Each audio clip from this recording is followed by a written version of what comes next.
Hi everyone, so today we are working on a 2016 VW Beetle.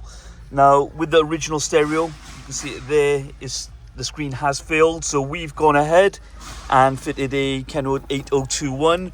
Now the reasons for the KENWOOD 8021, not only does it look great, you've got physical buttons, but everything is fully integrated. So if I show you, you've got all your heater controls, all fully touchscreen, everything works great.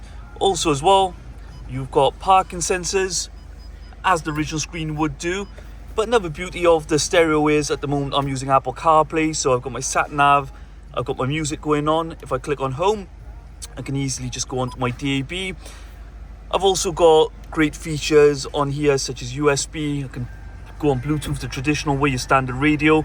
Also got wireless mirroring, so I can project my phone onto the screen, watch things like YouTube, etc. Everything's integrated, so you can see my steering wheel controls work great. Overall, a great unit, looks absolutely perfect, and everything is fully working.